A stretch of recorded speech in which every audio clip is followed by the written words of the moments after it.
Remove the screw on the side of the drum unit. There are subtitles available in 50 languages if you want.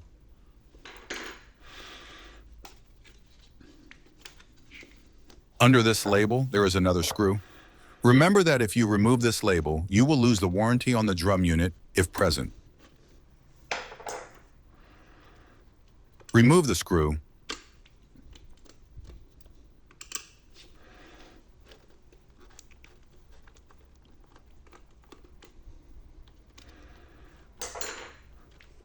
There are two hooks. One of them is here.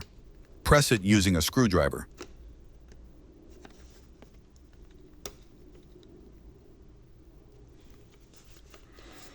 The other one is here.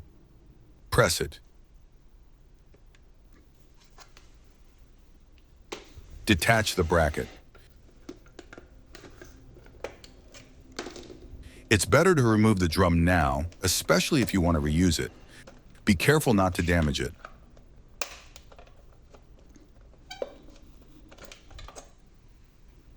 The drum has a bushing.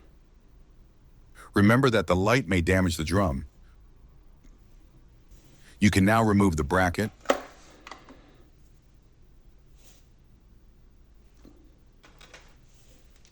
Remove the charge roller with the supports and the foam cleaning roller.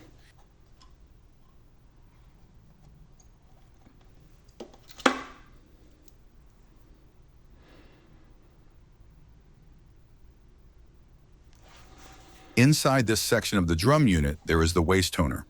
You have to remove it. Be careful not to damage the recovery blade, this thin mylar blade. If you want to remove the cleaning blade, remove the two screws.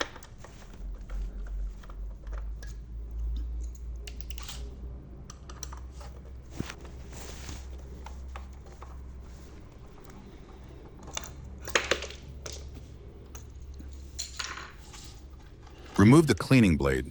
It is probably reusable.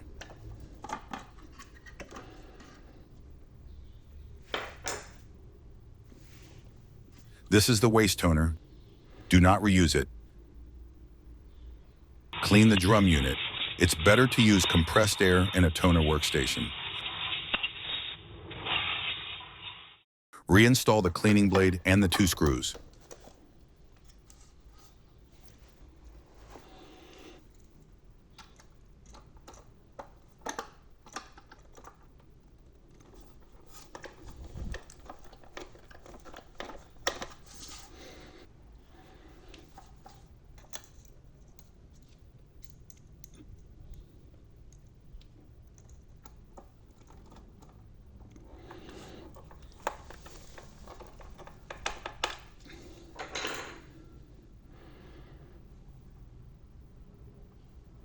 Clean the charge roller with water.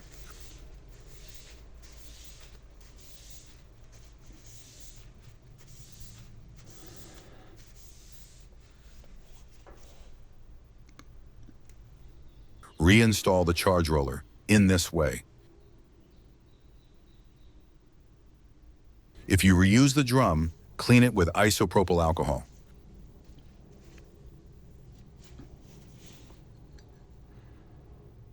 Reinstall the charge roller assembly.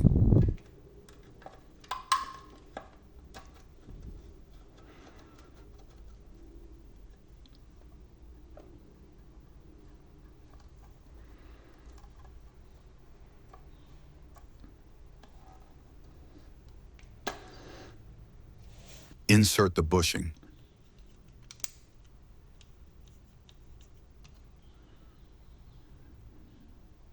Insert the left side of the bracket.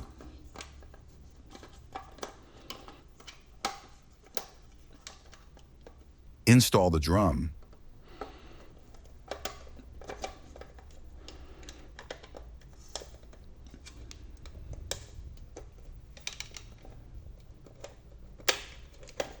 Insert the other part of the bracket.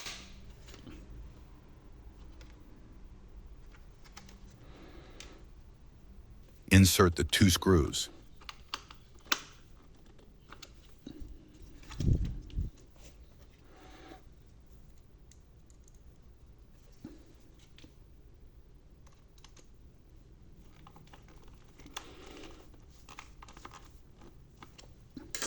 This cartridge has a chip.